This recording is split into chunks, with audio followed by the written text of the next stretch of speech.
Pues bienvenidos todos los que pudieron ingresar a esta primera conferencia que vamos a tratar en Foro Venoso Mexicano. Es uno de los programas que estamos organizando.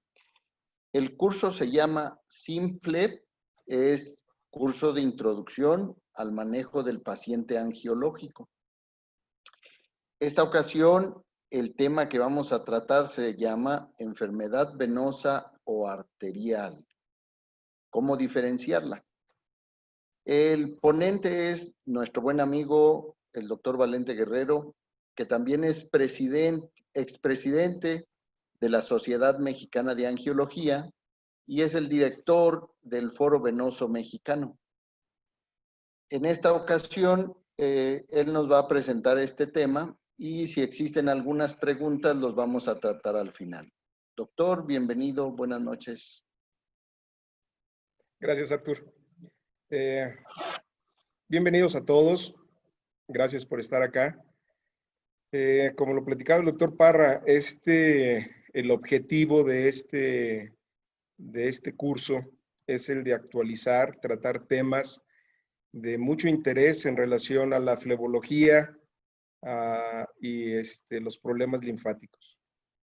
Vamos a empezar con el número 1 o el número 0, en donde es muy importante que entendamos y podamos diferenciar una enfermedad arterial de una enfermedad venosa. Entre los comentarios que tenemos entre los angiólogos es muy frecuente el hecho de que llegan pacientes referidos como problema, una úlcera que tiene en la pierna y lo refieren como una úlcera de origen venoso y resulta que es una úlcera de origen arterial, que el tratamiento es completamente diferente. O viceversa, viene un paciente con una úlcera venosa y le están tratando como arterial. Entonces, para nosotros es muy importante que ustedes se queden con las bases suficientes para poder hacer un diagnóstico de un problema arterial y un problema venoso. Vamos a empezar. Muy bien.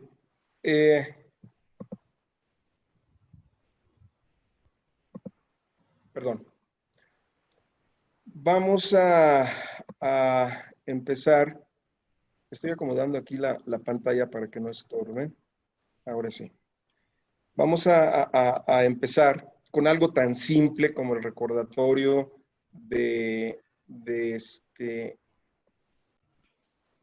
ahora sí. Como el recordatorio de anatomía. Si nosotros entendemos anatomía, ya tenemos un tercio del diagnóstico de nuestro paciente con problema vascular. Yo creo que todos recordamos que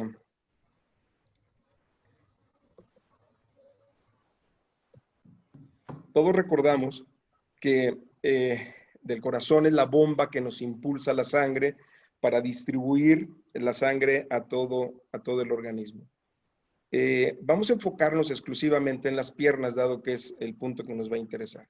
Entonces, la sangre impulsa, el corazón impulsa la sangre hacia las piernas, distribuye todos los nutrientes que necesitamos y después las venas regresan la sangre al corazón. Esto tan simple, esto que dicen, bueno, sí, ya lo sabemos.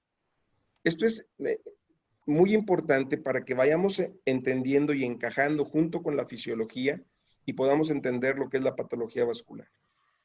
Resulta que las arterias tienen 120 y cuando les llega la colegiatura hasta 180, 190 milímetros de mercurio, ¿cierto?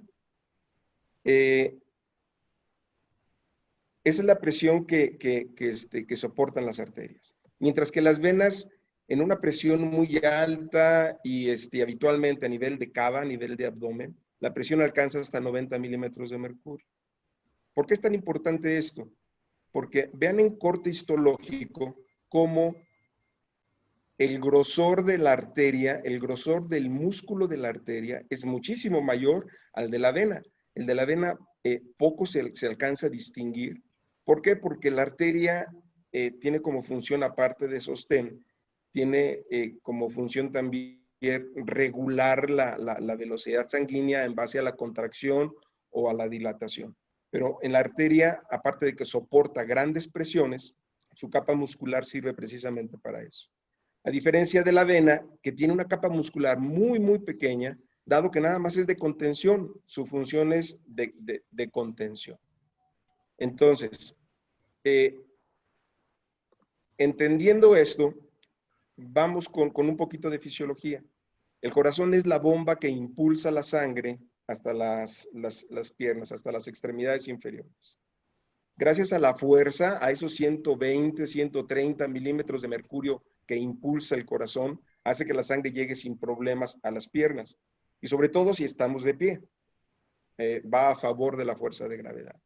El problema es más problemático, más bien, el ascenso de la sangre en las venas. Pensando que estamos de pie, el ascenso, ir contra la fuerza de gravedad, y como no tenemos un corazón en cada pie que nos impulse la sangre de regreso, pues es más, causa más dificultad del que asciende. Entendamos que lo normal es que la misma cantidad de sangre que baja por las arterias debe de ser la misma cantidad que regrese, en forma general, para no entrar a cosas tan específicas. La misma sangre que baja, si baja el 100%, debe de subir el 100%, para entenderlo de esa forma. Entonces, ¿qué hace que la sangre suba? La sangre sube gracias a la bomba muscular, a los movimientos musculares que comprimen las venas para que la sangre ascienda, exprimen la sangre, las venas para que la sangre ascienda. ¿Ok? La bomba muscular comprime las venas, la sangre asciende, pero gracias a unas válvulas de una pared extremadamente delgada que están juntas, lo que las hace fuertes es precisamente que están juntas. La sangre asciende, las válvulas se abren fácilmente, como lo estoy mostrando aquí en la imagen, la sangre sube sin problema, y cuando la sangre quiere regresar, gracias a la posición de las válvulas, es una válvula check, ni más ni menos, se cierra. Entonces, este es un estado normal, pero ¿qué pasa cuando empieza la congestión? ¿Qué pasa cuando la sangre, en vez de subir, empieza a regresarse? La bomba muscular no funciona, y entonces la sangre empieza a estancarse. En vez de subir el 100%, empieza a subir el 90%, el 80%, el 70%. La pared de las venas empiezan a separarse, el contacto de las válvulas empieza a perderse, y es cuando se rompen las válvulas. Y entonces empieza, es lo que tenemos en las venas. En vez de tener unas venas segmentadas, tenemos un tubo totalmente tubular rígido, sin ninguna segmentación. ¿Qué es lo que va a pasar? Que la sangre, donde va a tener más presión, lógicamente, va a ser en la parte inferior. Cuando el paciente está de pie, la parte inferior es la que va a tener más presión. Y esa hipertensión es la que nos va a condicionar la gran mayoría de los problemas en relación a la patología venosa. Continuemos. Vamos a tratar de explicar. Piensen ustedes que hablar de insuficiencia arterial tardaríamos mucho tiempo. Sin embargo, voy a tratar de que sea un poco compacto para que lo podamos entender, sobre todo las cosas más importantes, para que tengamos una idea clara de todo esto. Continuamos con el conocimiento del impulso de la sangre por el corazón hacia las piernas. Y la insuficiencia arterial, como se denominan los problemas arteriales, puede ser aguda o puede ser crónica. Aguda, pues gracias a un accidente, gracias a una herida por arma de fuego, una herida punzocortante, una fractura que alcanzó a lastimar la arteria, un émbolo que se soltó del corazón y se estancó en alguna parte de la pierna. Es decir, es un proceso de instalación aguda. Y el proceso crónico es como los pacientes diabéticos, los pacientes fumadores, que las arterias empiezan a cerrarse paulatinamente hasta que producen un estado final de isquemia que nos lleva a pacientes como el que tenemos aquí en la fotografía. El diagnóstico, más que nada para que ustedes se queden con una idea muy clara de cómo hacer el diagnóstico de insuficiencia arterial, los americanos hablan que son 5P. Síncope porque el nombre en inglés así inician todos los nombres con esta prueba. Por ejemplo, dolor, palidez, el paciente en cuanto se ocluye una arteria, empieza con un dolor y es un dolor muy importante. Piensen ustedes, recuerden cómo es el dolor, no recuerden, sino ustedes saben muy bien cómo es el dolor en un infarto. El dolor es intensísimo. ¿Qué es lo que pasa? De que donde se ocluye la arteria coronaria en la parte distal, empieza con la isquemia, empieza con la necrosis, y ese dolor es intensísimo que no se quita absolutamente con nada, a menos de que se corrija el proceso isquémico.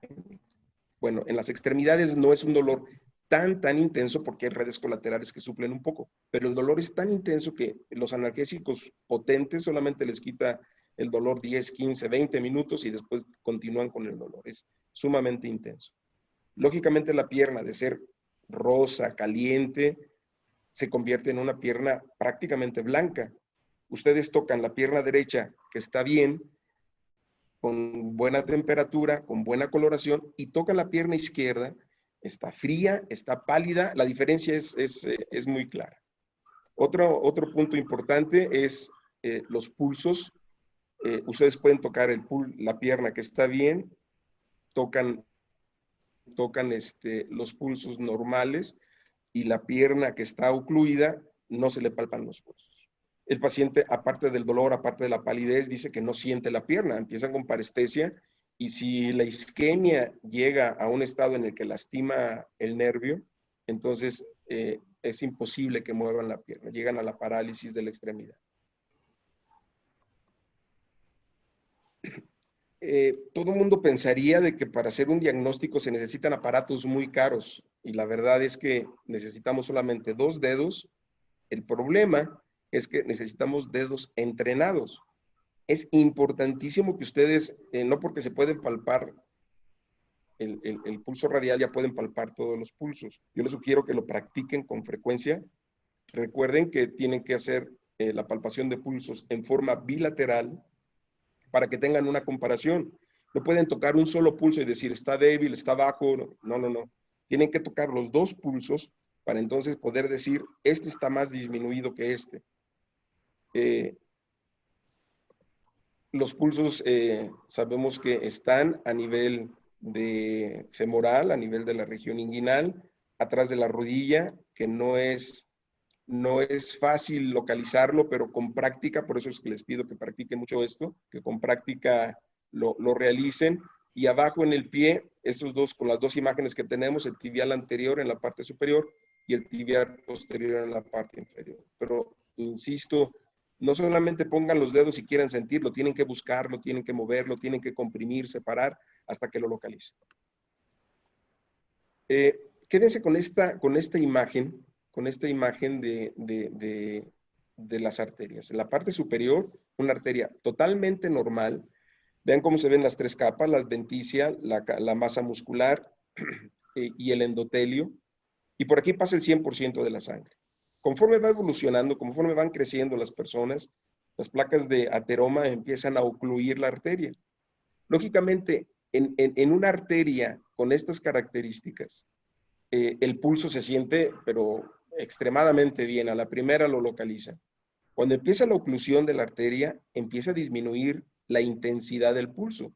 No se diga en los últimos 2 estadios en donde el pulso prácticamente ya no se siente por la poca sangre que pasa y aparte la poca distensibilidad de la arteria. Ya no se distiende tan fácil por la placa de grasa que tiene en el interior, no alcanza ni siquiera a distenderse muchas veces.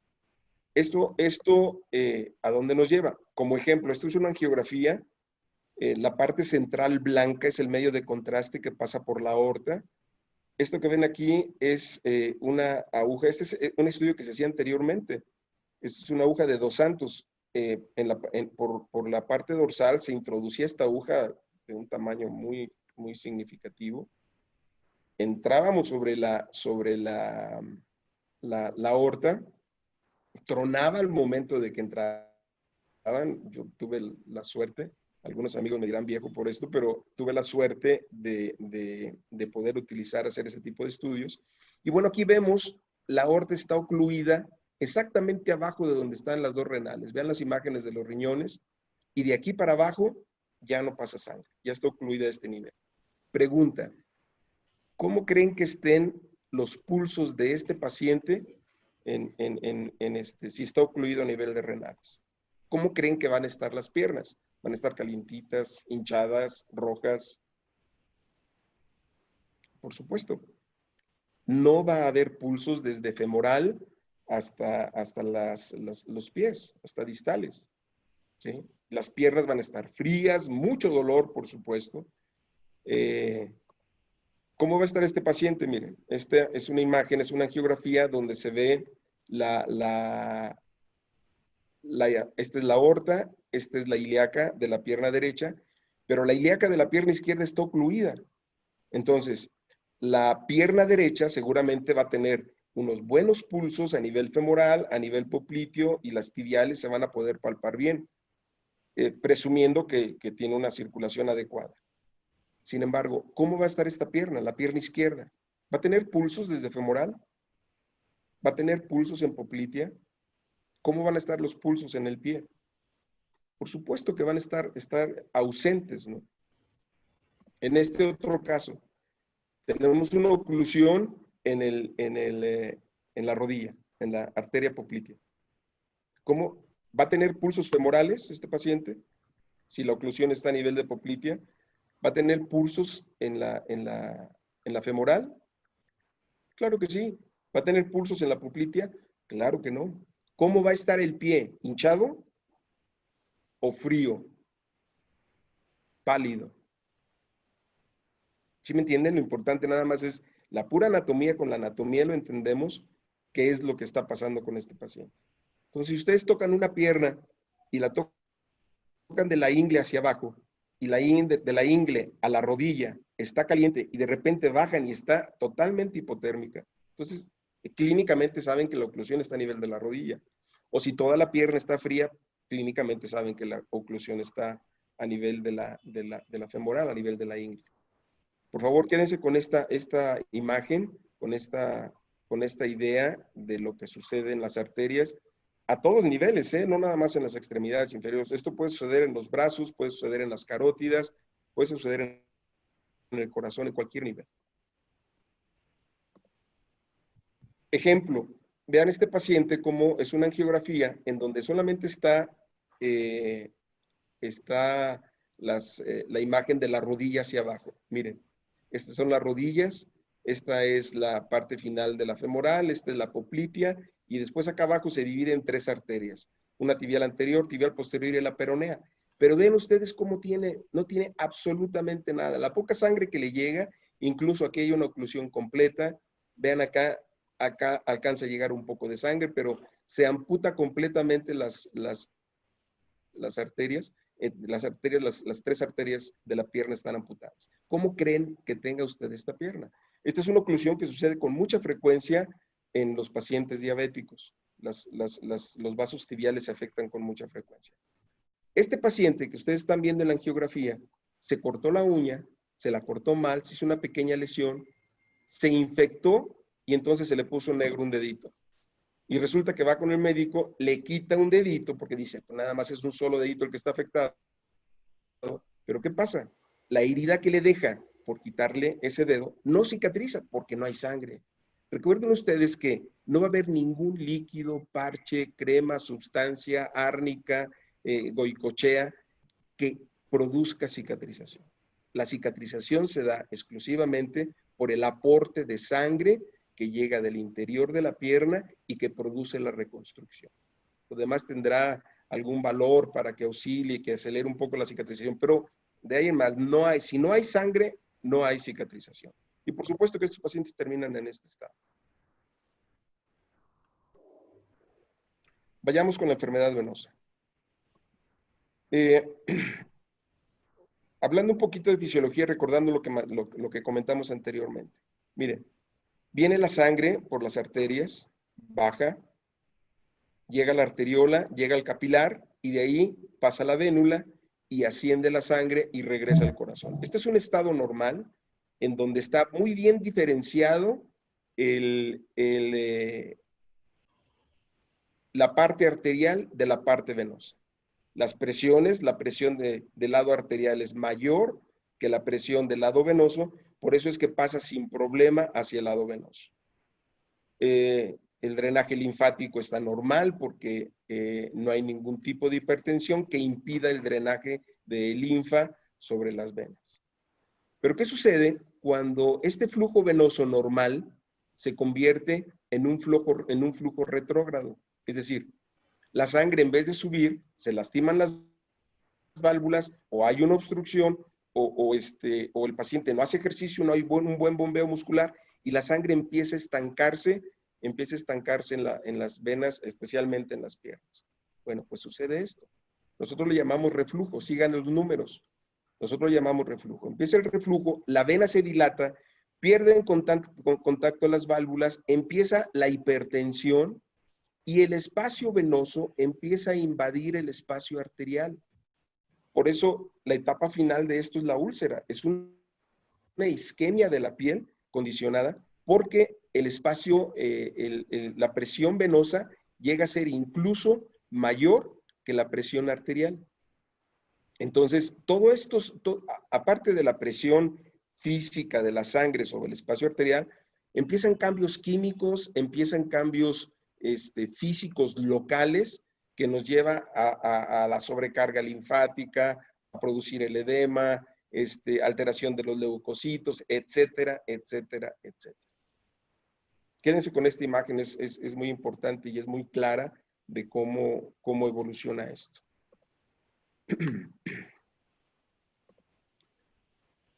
Ejemplo, las cantidades que estoy presentando aquí no son reales. Estoy tratando de que ustedes me entiendan lo que significa el que tenga la hipertensión en las extremidades inferiores. Este es un ejemplo. Si decimos que tiene que bajar, si baja el 100% de la sangre y solamente sube el 90% de la sangre, ¿qué es lo que va a pasar?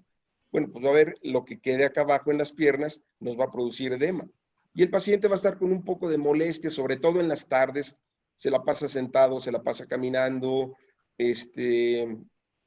mucho tiempo de pie, etcétera, etcétera. Pero aquí lo más importante es entender que si no sube el 100%, vamos a tener una repercusión distal. Ok.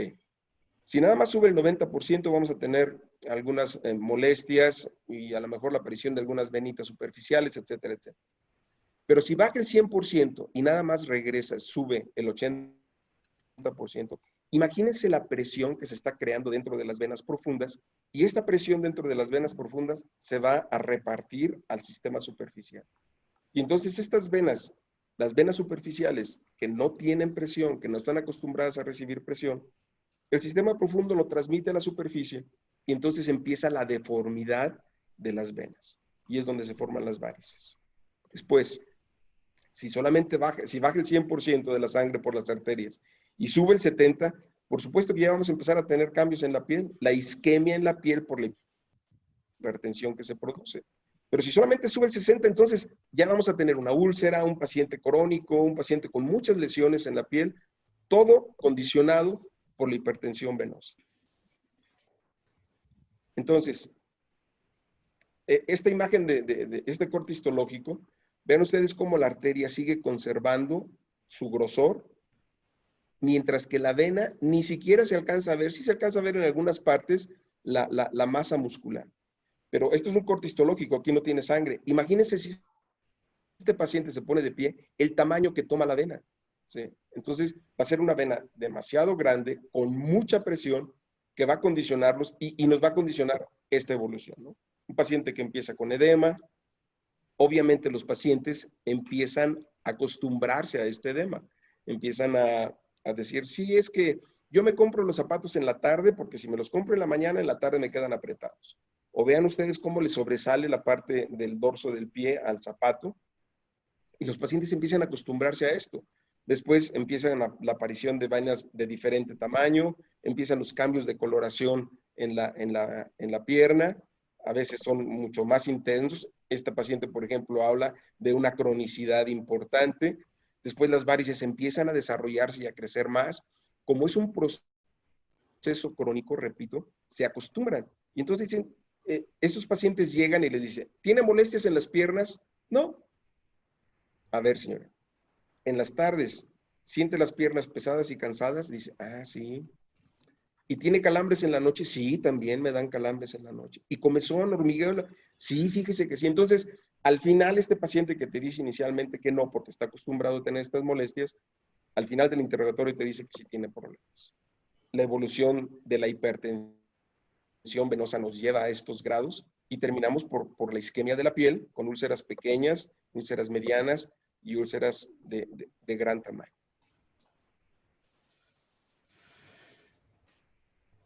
Todo condicionado por la hipertensión venosa. Pregunta, ¿de qué les sirve a ustedes ponerle cremas, pomadas, ungüentos, botas, parches? ¿De qué les sirve si no tienen controlada la hipertensión venosa? ¿De qué les sirve tratar las varices con láser, radiofrecuencia, escleroterapia, con la técnica que ustedes quieran, si no tienen controlada la hipertensión venosa? Entonces es de suma importancia el que tengamos en mente que la imagen del iceberg, ¿recuerdan? Ustedes, vamos a ver acá arriba varices y úlceras, pero el fondo del iceberg es la hipertensión venosa. ¿Cuál es la evolución de la hipertensión venosa? Bueno, pues es la hipertensión nos va a producir la congestión, nos va a producir edema. El edema nos va a llevar a que la presión del sistema profundo se transmita al sistema superficial. Esos cambios de esta presión, por esta presión y la cronicidad nos lleva a dermatoliposclerosis. Todo el tejido celular subcutáneo se hace duro, se endurece. Y así como se endurece, también obstruye la alimentación de la piel, por eso cambia al color oscuro hasta que finalmente se abre y terminamos en una úlcera. Vuelvo a preguntarles, ¿de qué sirve que ustedes le pongan cremas, ungüentos, pomadas, miel de maguey, pañal con orina de niño recién nacido, placenta?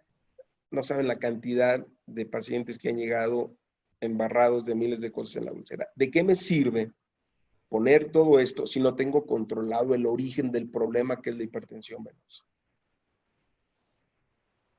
¿De qué me sirve ponerle cremas para quitarle la mancha gris del tobillo?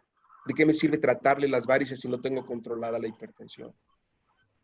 ¿Por qué trato el edema con diurético, por el amor de Dios? Ustedes le dan diurético a una persona mayor de 60 años y la están metiendo en un riesgo alto de deshidratación con un riesgo alto de trombosis. Entonces, cuidado con ese diurético que creen que ustedes, está hinchado una pierna y le dan diurético como si fuera un problema renal. Ojo con eso, cuidado con eso. Recuerden ustedes que si van a tratar un problema, tienen que tratar el origen para que el problema subsecuente se cure. La idea de esta plática es que ustedes tengan los conocimientos básicos y sobre todo la motivación para que vayan y lean un poquito acerca de insuficiencia arterial, vayan y lean un poco de insuficiencia venosa. La mayoría de los libros todavía sigue llamándolo insuficiencia venosa. La denominación que se le da actualmente es enfermedad venosa crónica, pero la mayoría de los libros lo pueden encontrar como insuficiencia venosa. Y es muy fácil, es muy sencillo si ustedes entienden la anatomía y la fisiología. Creo que van a poder hacer y sorprender a mucha gente diciéndole, no, esto no es un problema venoso, esto es un problema arterial, o no, miren, este es una lesión característica de un problema venoso muy diferente a este paciente, un paciente del doctor Parra precisamente, en donde vean cómo está la isquemia y lo que condicionó.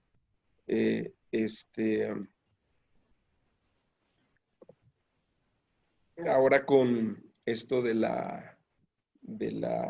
encierro que tenemos, del encierro forzoso, de la cuarentena, un sobrinito me preguntó acerca de en qué trabajaba, a qué me dedicaba. Entonces le traté de explicar y yo me emocioné dándole una conferencia de lo que era la circulación. Cuando llega a su casa dice, mira, ya te entendí lo que es la circulación, y me presenta su imagen. Creo que me entendió, pues vean ustedes cómo está la circulación en la pierna, pinto el corazón. Bueno, espero que ustedes no me hayan entendido de esta forma lo que es la circulación. Déjenme aprovechar para mencionarles que en el Facebook, la página del foro, están todos los temas que vamos a estar viendo a partir del siguiente jueves. Todos van a estar dados por profesores de reconocimiento internacional, profesores nacionales con reconocimiento internacional, profesores del Foro Venoso Mexicano, que seguramente muchos de ustedes ya conocen. Y bueno, desgraciadamente tuvimos que cambiar por estas circunstancias nuestro foro venoso que estaba programado para mayo. Lo recorrimos hasta noviembre, del 11 al 14 de noviembre en la ciudad de Puebla. Y pues muchas gracias por su atención. Tenemos media hora para poder hacer un poco de preguntas y respuestas. Y bueno, doctor Parra, a sus órdenes. Doctor Valente, muchas gracias por la presentación. Creo que lo hiciste un ejemplo muy simple. Debe ser práctico y simple como lo mencionas, pero no por eso son menos importantes las venas o menos importantes las arterias. Las dos son muy, muy importantes para estar examinando y valorar a nuestro paciente. Dentro de las preguntas que han estado enviando, dice Araceli Amaxal de Puebla, que manda saludos. Y viene aquí una pregunta más. Dice, en los casos, es que se va brincando la información conforme van llegando las preguntas, pero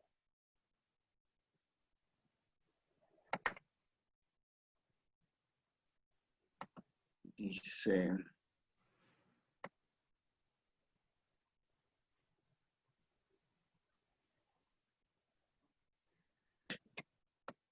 aquí alcancé a leer una que dice, ¿cómo maneja la compresión en una úlcera mixta? Es una pregunta excelente. En primer lugar, tenemos que valorar cuál es el estado. A ver, ¿qué es más peligroso? ¿Que lastimemos las arterias o las venas? A ver, por llamarle lastimar. Es decir, si un paciente tiene un problema arterial y le ponen una compresión externa, van a agudizar más el problema arterial, van a meter al problema en un riesgo hasta que pierde el pie. Entonces, ¿cómo valoramos si es posible ponerle compresión a un paciente? El índice brazo-tobillo nos va a dar la clave. Muchas veces en la clínica vemos un paciente con a pesar de que no tiene pulsos, vemos con una circulación muy adecuada, valoramos que clínicamente puede tolerarlo, pero lo que nos va a dar la guía para poder utilizar una compresión externa, compresión graduada, va a ser un índice brazo-tobillo para valorar el estado del problema arterial. Aquí está la pregunta. ¿Qué dificultad tan grave hay si al amputar un dedo no mejora la cicatrización o no se realiza una buena curación? ¿Qué debemos hacer? Ahí yo creo que se refiere a que no hubo una adecuada valoración y que la cuestión arterial no fue identificada. Entonces, al quitar el dedo enfermo, pues por eso no le cicatriza la herida. Pero, ¿qué opinión le das? Es Silvia Ramírez. Miren, es que es bien frecuente, de verdad, los angiólogos nos quejamos mucho de esto, porque el paciente ya llega amputado de un dedito, de dos deditos y demás. Ustedes no pueden arriesgarse a amputar un dedito si no tienen la valoración de la circulación de toda la pierna. Si la circulación en la pierna está mal, la cicatrización va a ser mala. Y entonces va a haber una consecuencia en los dedos adjuntos que van a terminar por amputar el pie, medio pie, y después se van al tobillo, y después es de lo que se quejan todos los diabéticos. ¿Cómo podemos evitar eso? Haciendo una valoración circulatoria, o que soliciten una valoración para saber cómo está. Este es un punto muy interesante. Nos llegan con mucha frecuencia pacientes con problema arterial diagnosticados con ultrasonido. A ver, el ultrasonido es básico, vital y fidedigno en los problemas venosos. En los problemas arteriales es muy bueno en manos de expertos. Nos pueden hacer un mapeo de toda tienen que seguir toda la arteria para poder hacer un mapeo adecuado con las arterias. En general, mi sugerencia es, ¿quieren saber cuál es el estado venoso? Un ultrasonido se los va a decir sin problema. Pero ¿quieren saber qué problema arterial tiene? Soliciten una angiografía. No va a haber de otra. Insisto, a menos de que hay gente que tiene mucha experiencia y que sigue toda la arteria y que puede hacer un mapeo perfectamente bien para poder definir el estado de sus arterias. Aquí hay un comentario. Perdón. Sí, eras tú. Hay una pregunta muy interesante aquí, Arturo, que Valente creo que es de las personas más indicadas en todo México para contestarla. Dice, vale, ¿cuáles pueden ser las indicaciones de escleroterapia en adultos mayores? A ver, es importante que conozcamos, antes de agarrar una aguja e inyectar una vena, cuáles son las indicaciones y cuáles son las contraindicaciones. Son clarísimas, no pasan de 10. ¿Sí? Entonces, si nosotros tenemos un paciente que tiene insuficiencia arterial, un paciente que no camina adecuadamente, acuérdense que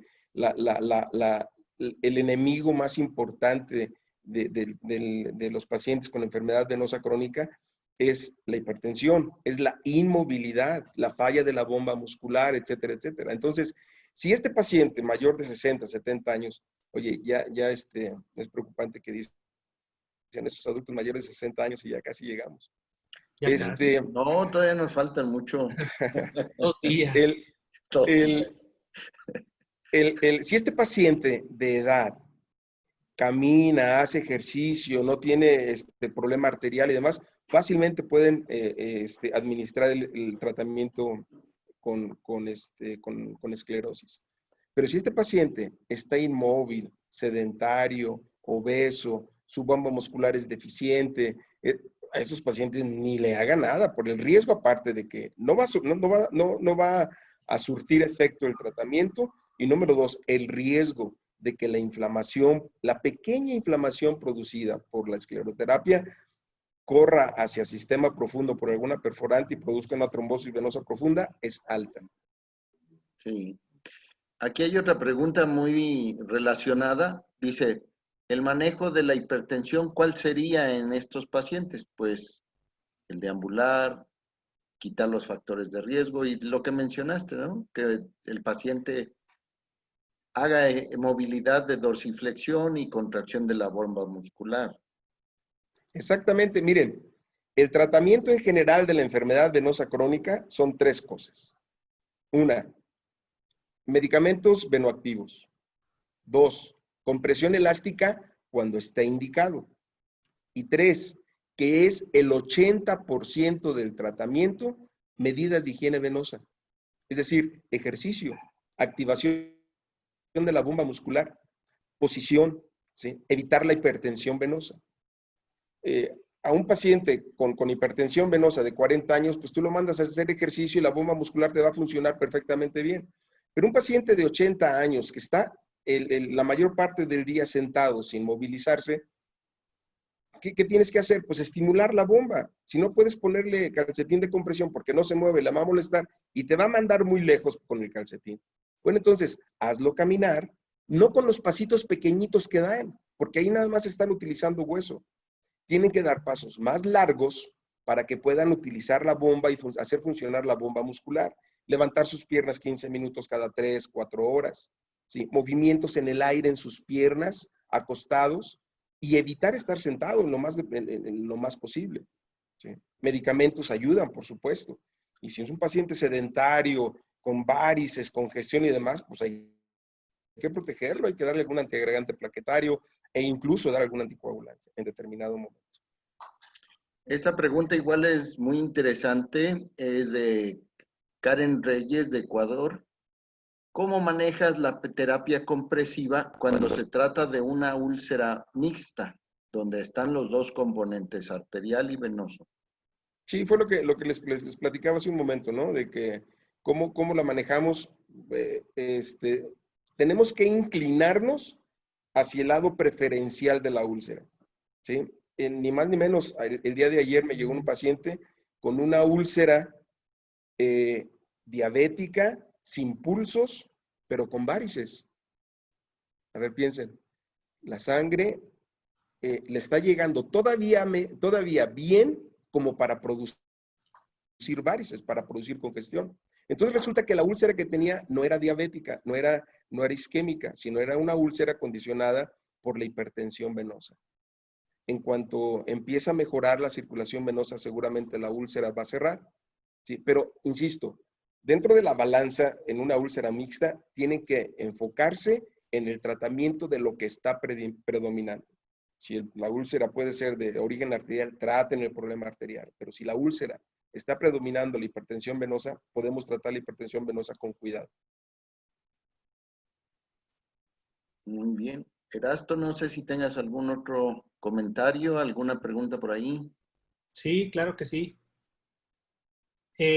Habla un poco el doctor o es Porfirio Adalberto Garay Portillo y dice, ¿se puede realizar escleroterapia y extracción de vena en la misma extremidad? Me imagino que habla acerca de si se puede hacer cirugía y escleroterapia en el mismo paciente y al mismo tiempo.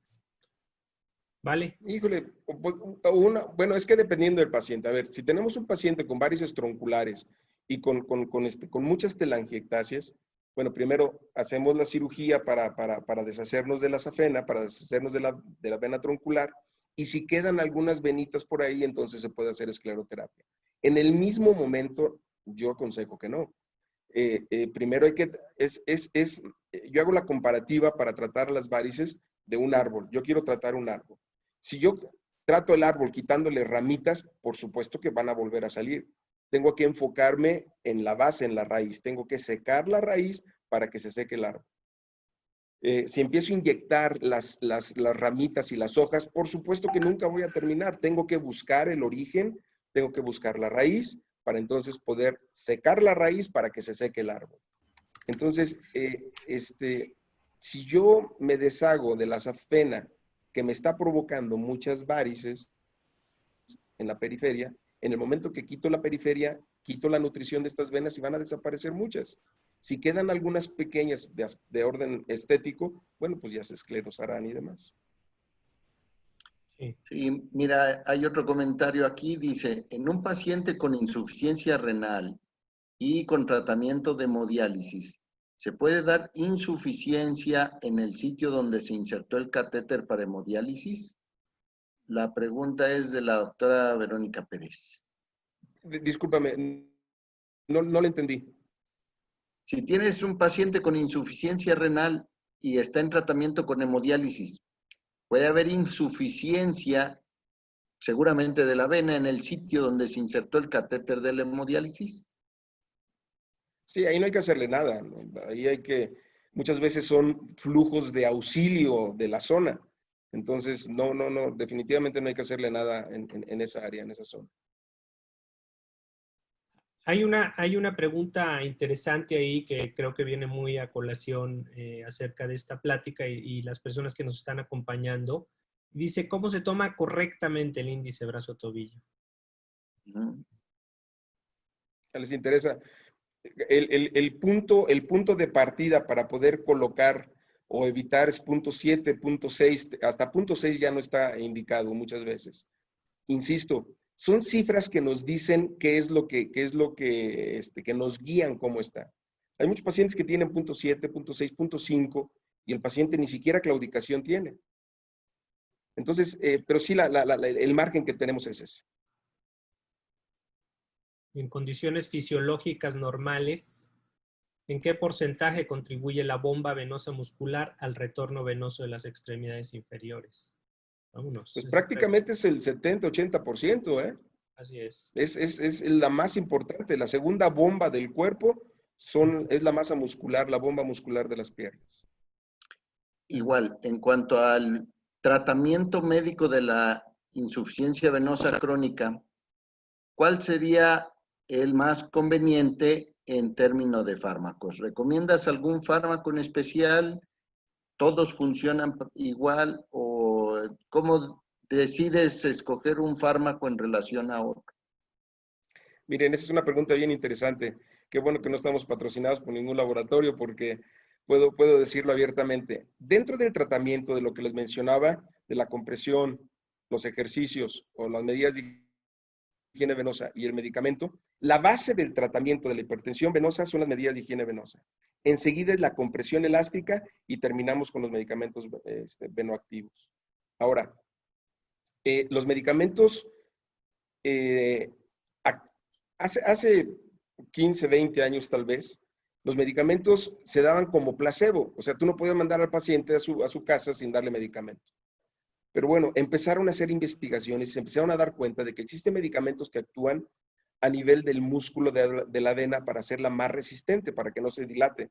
Ya hablamos de que tiene la pared de la vena es muy delgadita. Entonces, hacer más resistente la vena. Hay otros medicamentos que la pared de la vena la hace más consistente e impiden que la sangre salga. Hay otros medicamentos que actúan sobre el endotelio y que regularizan el estado del endotelio y eso mejora la función de la vena. Hay otros que actúan específicamente sobre los linfáticos. Entonces, decirles a ustedes, un medicamento que funcione para todo, no lo hay. El medicamento deben de darlo de acuerdo al estado del paciente. Deben de escogerlo de acuerdo. Y miren, hay medicamentos que funcionan muy bien en pacientes jóvenes. Y hay medicamentos que inclusive, tienen una función antiagregante plaquetario que yo por lo personal utilizo en pacientes de edad, porque matamos 2 pájaros de un tiro. Entonces, es de acuerdo al estado del paciente el medicamento que tienen que utilizar. No hay uno que digan, y hay un medicamento que tiene muchos y que a lo mejor dicen, bueno, pues le doy un bombazo con todo y nos puede funcionar. Pero vuelvo a insistirles, el puro medicamento no va a hacer que funcione la bomba muscular. El puro medicamento no va a hacer que se reduzca la pared de la vena para que las válvulas funcionen. ¿Sí? El medicamento solo, me atrevo a decir que no sirve. El medicamento, un medicamento indicado, con una compresión adecuada y con unas medidas de higiene venosas adecuadas, siempre les va a funcionar. Sí. Mira, aquí hay otra pregunta igual muy interesante. Dice, en relación a pacientes jóvenes, que me ha tocado ver con datos de varices, pero son deportistas sin obesidad, sin comorbilidad y solo tienen el antecedente de padres con enfermedad venosa. ¿Cuál sería el manejo recomendado? Mira, yo les hago el ejemplo. Tengo una paciente que fue excampeona de triatlón con varices. Dice, doctor, ¿cómo es posible que tenga varices si yo hago ejercicio 6 horas diarias? Una ex campeona del TEC de Monterrey, también de natación, con varices. A ver, ¿por qué? Si dicen, pues el ejercicio es suficiente para esto. No. Lo que necesitamos es utilizar los músculos que comprimen las venas para que la sangre ascienda correctamente. Y hay ejercicios básicos para esto. La caminata con el paso extendido, lo máximo que se pueda dar, mantenido con una intensidad fuerte, eso nos va a producir la estimulación de cerca del 90% de los músculos de la pierna. Entonces, el caminar, trotar, utilizamos, no llega al 50% de los músculos de la pierna cuando corremos o trotamos. Entonces, esa caminata, imagínense en los pacientes seniles, en donde caminan con un pasito pequeñito para no caerse. Si ustedes a esos pacientes que tienen edema en sus piernas, hay una pregunta en relación a esto. Si estos pacientes los hacen simplemente abrir el compás, van a trabajar más la masa muscular y se les va a quitar el edema solamente con caminar adecuadamente. Y que tengan una regularidad en el ejercicio. Eso es importantísimo. El ejercicio no funciona si no tienen regularidad. Entonces, si ellos los hacen caminar 10 minutos mañana, 10 minutos tarde, 10 minutos noche, les puedo jurar que van a mejorar la fuerza muscular, van a caminar mejor y el bombeo muscular va a ser más adecuado, por lo tanto, va a bombear mejor la sangre y se va a quitar el edema. Dice José Agila, según el índice tobillo-brazo como referencia, ¿cuál es el punto de corte para ya dejar de utilizar la terapia compresiva? ¿Hasta qué nivel, pues, de índice tobillo-brazo ya no usarías terapia compresiva? Abajo de O arriba punto 7, abajo de punto 7 ya tener mucho cuidado. Punto 6, algunos autores hablan de punto 6, pero a mí se me hace, a mí me preocuparía, a mí me daría miedo utilizar una media de compresión en un paciente con punto 7. Pero vuelvo a insistirles, no podemos generalizar esto. Hay pacientes de punto 7 que no tienen ni claudicación, hay pacientes de punto 6 que no tienen ni claudicación, pero hay pacientes que tienen punto 8 y ya tienen claudicación. Entonces, tenemos que individualizar y valorar al paciente, ver su actividad, ver su estado general y en base a eso poder decidirlo. Pero en relación al índice brazo, punto 7 es lo que sugieren la mayoría de los autores de no utilizar abajo de punto 7. Claro. Perdón, Arturo, aquí hay algo interesante porque acerca de todas estas charlas que se están organizando por parte de Foro Venoso, ahí el doctor Juan Elías Rodríguez Cardoso nos pregunta ¿qué piensan sobre el tratamiento de Rivaroxaban más ácido acetilsalicílico, el estudio COMPAS? Pero tendremos pláticas acerca de todos estos temas más adelante, ¿no? Así es. Sí. Pero aparte de que vamos a tener, miren, si ustedes se fijan en la plática, no traté temas, tratamiento, diagnóstico, porque lo vamos a ver en los temas que van a seguir. Aquí la idea era que quedara claro cuál es un problema arterial y cuál es un problema venoso. Sí. No quisiera poner to be continued porque a mí me cae muy gordo eso, pero esperemos en los próximos temas les ayuden a definir las dudas que tienen. A mí me gustaría, sé que hay muchísimas preguntas, estoy viendo aquí por el WhatsApp, en Facebook, que hay muchas preguntas. Yo creo que las podemos ir contestando paulatinamente, difícilmente lo vamos a poder hacer en un solo día, pero las vamos a ir haciendo, comprometo a Arturo y a Erasto a que las contestemos paulatinamente para que no se queden con esas dudas. Lo más importante, insisto, estamos a 5 minutos de que terminemos. No sé si quisieran hacer una o dos preguntas más para dar por terminado esto. Yo quisiera hacer un comentario más que pregunta. El comentario es que lo importante es sembrar esa semilla de pensar en la enfermedad arterial para identificarla. Pensar en la enfermedad venosa para poderlo buscar e identificarlo. Si dejas de lado una de las dos, no vas a poder definir bien el diagnóstico y por ende puede fallar el tratamiento para tus pacientes. Entonces, dejando esta inquietud de que hay que buscar la enfermedad arterial o la venosa, creo que es importante. Así es. Erasto. Sí, estaremos... Esta definitivamente fue la plática introductoria y era con un objetivo muy claro, pero quiero insistir en que se seguirá en las siguientes pláticas. Se hablará acerca de ablación del reflujo venoso, porque hay preguntas acerca del reflujo safeno femoral, del reflujo safeno popliteo, el tipo de esclerosantes. Entonces, todos esos, conforme vayan avanzando las pláticas, se irán tratando e irá viendo aquí en este foro otros profesores también del foro venoso.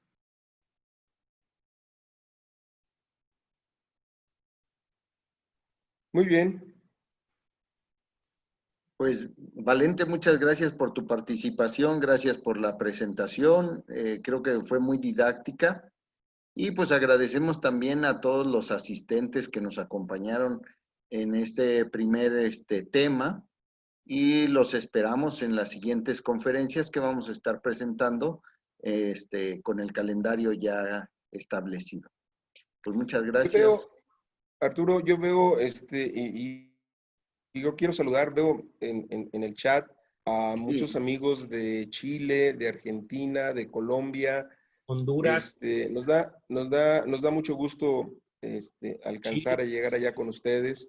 Ojalá que se cumpla el objetivo de Foro Venoso, que es el de seguir educando, seguir enseñando flebología. Y bueno, pues bienvenidos y con todo el corazón de Foro Venoso Mexicano. Gracias por estar acá. Cuídense mucho, no dejen de cuidarse, por favor. Y seguimos viéndonos. el doctor Cabezas de Costa Rica está por ahí, vale, también. En Costa Rica, sí. Marchand, el doctor Marchand de Santiago de Chile. Ecuador, El Salvador. De Ecuador, saludos desde Ecuador. Hombre, muchas gracias. Sí, Gracias. yo no quise mencionarlos para no caer en el error de omitir algunos de todos los que nos están visitando. La mayoría los conoces bien, son buenos amigos, y muchos otros que están interesados en conocer también el Foro Venoso y venir a México. Entonces, entrar a la página de Foro Venoso para estar en contacto con esta información. Y está en el Facebook y está en la página del Foro Venoso. La página del Foro Venoso es www.forovenosomexicano.com.mx. Los esperamos con mucho gusto y bueno, les agradecemos nuevamente su asistencia. Insisto, esperamos que esto nutra un poquito más sus conocimientos, sirva especialmente para nuestros pacientes y que cumplamos el cometido por el que estamos. Muchas gracias. Gracias. Pues muchas Gracias. Gracias.